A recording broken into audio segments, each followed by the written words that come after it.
नमस्कार, मैं योगेश राणा। मैं अपनी बात को शुरू करने से पहले एक बात कहना चाहता हूं। बीजेपी इस समय घोर चिंता में है और बहुत ही अधिक दबाव में दिख रही है। यह बात अभी कुछ ही मिनट की बातचीत में समझी जा सकती है। इसके बहुत सारे प्रमाण हैं। आप कुछ तथ्यों पर गौर कर लीजिए। 2024 के लिए शक्ति प्रदर्शन शुरू हो गया है। पिछले कई दिनों से दो आंकड़े बड़े ही प्रसारित किए जा रहे हैं। पहला आंकड़ा, बीजेपी का कहना है कि एनडीए की बैठक में 38 दलों ने हिस्सा लिया और कांग्रेस का कहना है कि बेंगलुरु में आयोजित विपक्षी एकता की बैठक में 26 दलों ने हिस्सा लिया। यानी लड़ाई यह चल रही है कि किसके साथ कितने दल। लेकिन यह समझना जरूरी है कि आखिर ये दल कौन है। बात बीजेपी पर करते हैं। बीजेपी ने राजनीतिक दलों के जुटान में बाजी मार ली है, लेकिन लोकसभा में 0 सीटें हासिल करने वाले इनके पास एक सांसद तक नहीं है।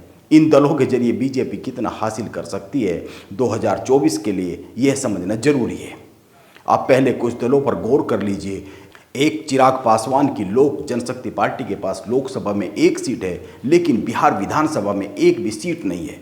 चिराग पासवान बिहार के कुछ हिस्सों में दलित वोट बैंक की राजनीति करते हैं। दूसरे नंबर पर जीतन राम मांझी की पार्टी हिंदुस्तानी आवाम मोर्चा के पास कोई सांसद तक नहीं है। जीतन राम मांझी बिहार के कुछ हिस्सों में महादलित वोट बैंक की राजनीति करते हैं। 3, उपेंद्र कुशवाहा की राष्ट्रीय लोक जनता दल के पास लोकसभा, राज्यसभा, विधानसभा तक में कोई मेंबर नहीं है। वो बिहार में कुशवाहा समाज की राजनीति करते हैं। 4, संजय निषाद की निषाद पार्टी के पास भी कोई सांसद नहीं है। वो उत्तर प्रदेश में निषाद वोट बैंक की राजनीति करते हैं। 5, राजभर की सुहेल देव भारतीय समाज पार्टी के पास भी कोई सांसद नहीं है। राजभर पूर्वी उत्तर प्रदेश में राजभर वोट बैंक की राजनीति करते हैं। 6, दुष्यंत चौटाला की जननायक जनता पार्टी के पास भी कोई सांसद नहीं है, 0 सांसद। वो हरियाणा में जाट वोट बैंक की राजनीति करते हैं। 7, रामदास अठावले, इनकी पार्टी का नाम रिपब्लिक पार्टी ऑफ इंडिया है। इनके पास भी कोई सांसद नहीं है, राज्यसभा सदस्य है एक। अठावले महाराष्ट्र में दलित वोट बैंक की राजनीति करते हैं। 8, सुधीन धवलीकर, इनकी पार्टी का नाम है महाराष्ट्र गोमांतक पार्टी। इनके पास भी कोई सांसद नहीं है।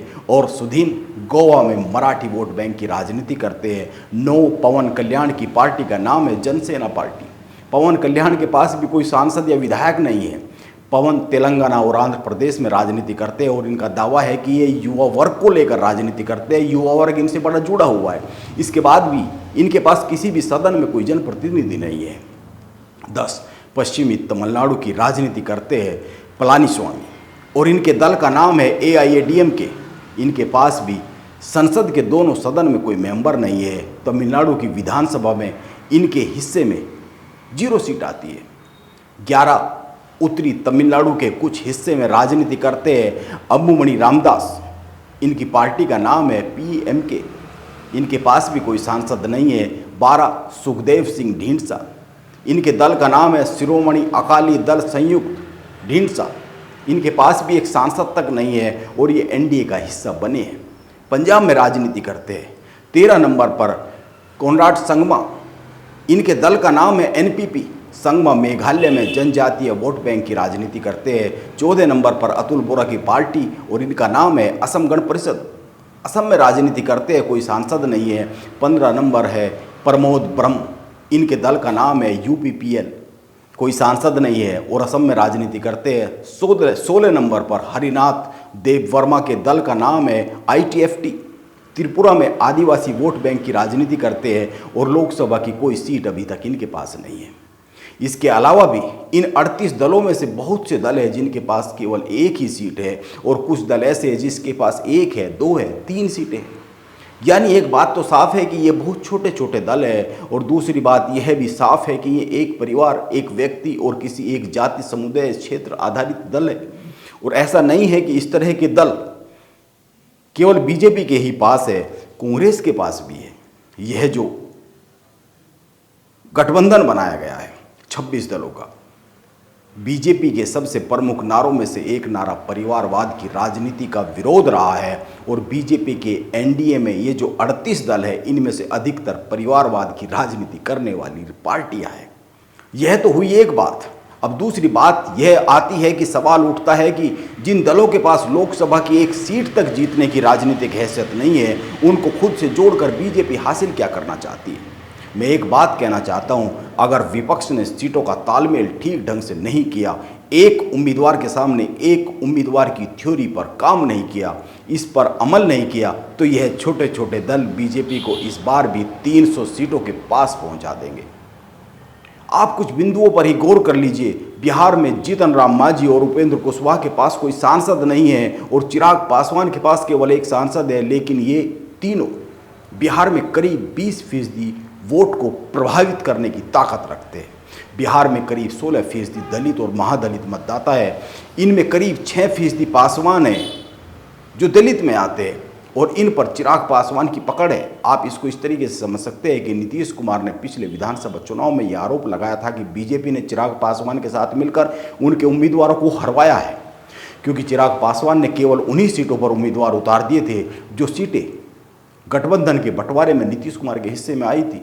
इसीलिए ये माना ही जाना चाहिए कि ये तीनों दल बिहार में एक ताकत तो है। यह सही बात है कि ये अकेले अकेले कोई ताकत नहीं है, इनका बहुत बड़ा राजनीतिक वजूद नहीं है, लेकिन अगर ये किसी के साथ मिल जाए तो कमाल हो सकता है और बीजेपी के साथ मिल जाए तो और ज़्यादा कमाल हो सकता है।